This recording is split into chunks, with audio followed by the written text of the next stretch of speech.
¿Qué tal? Hoy vamos a sumergirnos en un análisis profundo, a nivel físico-químico, de la toxicidad cardiovascular. Es una exploración de posgrado para entender cómo los xenobióticos, estas sustancias extrañas al cuerpo, logran desestabilizar uno de nuestros sistemas más vitales. Muy bien, aquí está nuestra hoja de ruta. Vamos a seguir una lógica que va del mecanismo a la manifestación. Arrancamos con las bases, la fisiología, para luego meternos de lleno en la muerte celular y cómo responde el miocardio. De ahí saltamos a la parte eléctrica, la ritmogénesis. Después la toxicidad vascular. Y cerramos conectando todo con agentes tóxicos específicos. Es un viaje de lo micro a lo macro. Bueno, empecemos por el principio. Hay que establecer una línea de base, entender cómo funciona el corazón en su estado normal. Es una regla de oro en toxicología. Para comprender lo anormal, primero hay que dominar a la perfección lo normal. A ver, para hablar el mismo idioma en cardiotoxicidad hay que manejar estos 4 conceptos.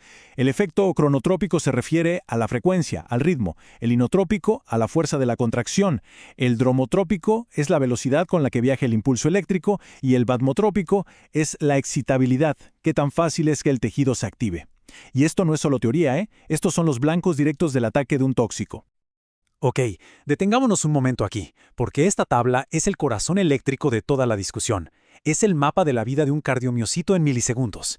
La fase 0, la ignición, una avalancha de sodio que despolariza a la célula. Luego vienen las fases de reinicio, la repolarización. Pero fíjense en la fase 2, la meseta. Es un ballet molecular, un equilibrio perfecto entre el calcio que entra y el potasio que sale. Justo aquí, en esta coreografía iónica, es donde muchos xenobióticos meten la pata y causan estragos. Un desequilibrio mínimo en esta fase puede tener consecuencias fatales. Pensemos en el corazón como un motor que no se apaga nunca. Un horno metabólico que, interesantemente, prefiere quemar ácidos grasos. Esto significa que sus mitocondrias son su mayor fortaleza y, a la vez, su punto más vulnerable. La producción de ATP es constante, masiva, crítica. Así que cualquier tóxico que se meta con la mitocondria no solo está apagando la luz, está encendiendo la mecha de la muerte celular, como veremos enseguida.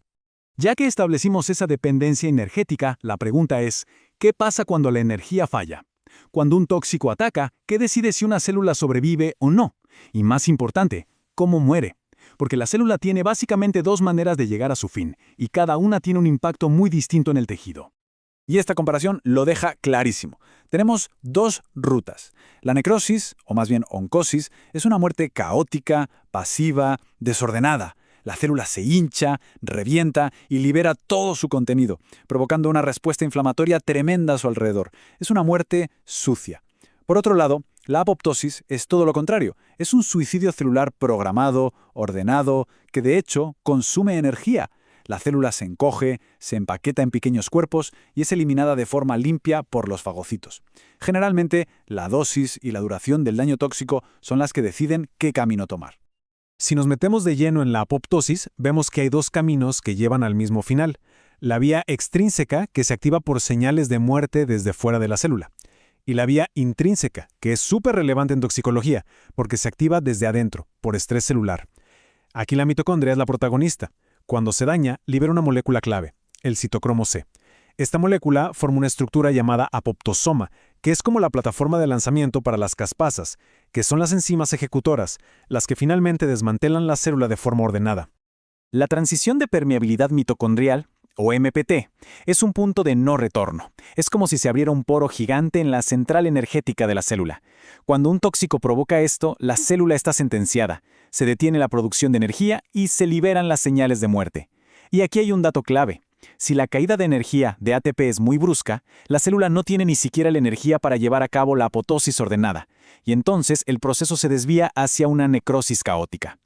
Bien, ya vimos cómo mueren las células una por una. Ahora subamos de nivel. Veamos cómo responde el corazón como un todo, como órgano, cuando el ataque tóxico es sostenido en el tiempo. Este modelo triangular es muy útil para entender los posibles destinos del corazón. Un tóxico puede golpear tan fuerte que cause una insuficiencia directa, sin más, o puede provocar una muerte celular masiva que lleva a que el corazón se dilate. Pero hay un tercer camino, muy común en la toxicidad crónica, la hipertrofia. Al principio, el corazón se hace más grande, más musculoso, en un intento desesperado por compensar. Pero este es un corazón enfermo. A la larga, esa adaptación se vuelve contraproducente, se agotan los mecanismos de supervivencia y se activan los de muerte, llevando inevitablemente al fallo cardíaco. El calcio es el director de orquesta de la contracción, pero cuando se descontrola es un agente tóxico de primer orden. Imaginen que el interruptor de la contracción se queda atascado en encendido. Ese exceso de calcio en el citosol es veneno puro. Activa enzimas destructivas, como unas tijeras moleculares que cortan proteínas estructurales o fosfolipasas que disuelven las membranas. Es un camino directo hacia la muerte celular.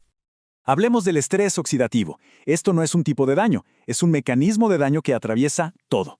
Muchos tóxicos, al ser metabolizados, generan estas especies reactivas de oxígeno, las ROS. Son como chispas que saltan sin control. Atacan los lípidos, haciendo que las membranas se vuelvan frágiles. Oxidan las proteínas, inactivando enzimas vitales. Y dañan el ADN, sobre todo el mitocondrial, que es mucho más vulnerable. Es un daño directo, y además activa cascadas de señalización que le gritan a la célula que hay una emergencia, empujándola hacia la apoptosis y esa remodelación dañina que vimos. Muy bien, dejemos por un momento la fuerza muscular y pasemos a la parte eléctrica. Porque los tóxicos no solo debilitan al corazón, sino que pueden provocar una auténtica tormenta eléctrica, alterando su ritmo de forma letal. Este número, 460 milisegundos, es una señal de alarma crítica en un electrocardiograma. El intervalo QT representa el tiempo total que necesitan los ventrículos para contraerse y resetearse eléctricamente. Si este tiempo supera los 460 milisegundos, significa que el reseteo es peligrosamente lento, dejando el corazón en un estado muy vulnerable a arritmias. La pregunta es obvia. ¿Qué ocurre a nivel molecular? ¿Cómo es que una sustancia química puede provocar este retraso eléctrico tan peligroso? Y aquí tenemos a los principales sospechosos. La gran mayoría de los casos de QT largo por fármacos se debe al bloqueo de un canal de potasio muy específico, el IKR, codificado por el famoso gen ERG. Este canal es clave para sacar potasio de la célula al final del latido, en la fase 3, para terminar el potencial de acción. Si se bloquea, la repolarización se retrasa, la meseta se alarga y en el electrocardiograma el intervalo QT se prolonga. Es una relación causa-efecto casi perfecta. La torsades de Points, o TDP, es el resultado clínico que se teme cuando hay un QT largo. Es esa arritmia mortal que puede surgir de esa vulnerabilidad eléctrica. El retraso en el reseteo crea una ventana de inestabilidad donde pueden saltar chispas eléctricas fuera de tiempo. Si estas chispas se propagan, desencadenan esta tormenta eléctrica caótica que puede degenerar en fibrilación ventricular y muerte súbita. Ahora vamos a ampliar la mirada. Dejamos el músculo cardíaco y nos vamos a la inmensa red de vasos sanguíneos. El endotelio, esa capa interna, es el primer punto de contacto de cualquier tóxico que viaje por la sangre. El endotelio no es un simple revestimiento, es un órgano activo, y los tóxicos pueden hacer que sus funciones protectoras se vuelvan en su contra. La disfunción empieza cuando se pierde el equilibrio entre las señales vasodilatadoras, como el óxido nítrico, y las vasoconstrictoras. El estrés oxidativo, además, inactiva al óxido nítrico y enciende interruptores proinflamatorios como el NF-κB. Esto hace que el endotelio exprese moléculas que actúan como velcro, atrapando leucocitos y dando inicio a la inflamación en la pared del vaso. Todo esto nos lleva a la aterosclerosis, que si bien se asocia mucho al estilo de vida, también puede ser una respuesta toxicológica directa. La lesión química crónica del endotelio es la primera ficha del dominó. Permite que los lípidos se metan en la pared del vaso, lo que atrae a macrófagos. Estos se comen los lípidos y se convierten en células espumosas, que a su vez liberan señales que llaman a las células de músculo liso a unirse a la fiesta formando finalmente la placa que obstruye la arteria. Es una cascada tóxica de principio a fin. Y para terminar, vamos a aterrizar todos estos mecanismos complejos, conectándolos con sustancias químicas concretas que encontramos en la clínica y en el ambiente. Esta tabla es el puente entre la teoría y la práctica. Vemos fármacos, vemos los mecanismos que ya discutimos y vemos el resultado clínico. Y lo interesante es ver cómo fármacos muy diferentes acaban en la misma vía final. Por ejemplo, tanto las catecolaminas como la digoxina, por caminos distintos, terminan causando una peligrosa sobrecarga de calcio. O la doxorubicina, un fármaco contra el cáncer, que es el ejemplo de manual de toxicidad mediada por un tsunami de estrés oxidativo que destroza las mitocondrias. Pero la toxicidad va más allá de la farmacia. Químicos comunes en el ambiente y la industria usan exactamente los mismos mecanismos. Los hidrocarburos halogenados, por ejemplo, no dañan directamente al miocito, pero lo sensibilizan, lo hacen hiperreactivo a la adrenalina, creando el escenario perfecto para una arritmia fatal. O el monóxido de carbono, un enemigo silencioso.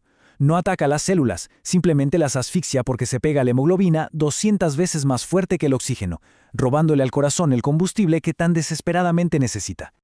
Al final, el objetivo de entender todo esto es poder prevenir y detectar el daño a tiempo. El gran desafío ahora es usar este conocimiento molecular para crear herramientas clínicas, biomarcadores, que nos avisen del peligro mucho antes de que el daño sea irreversible. El futuro de la toxicología cardiovascular está ahí, en encontrar esas huellas moleculares que nos alerten del riesgo antes de que la enfermedad se manifieste.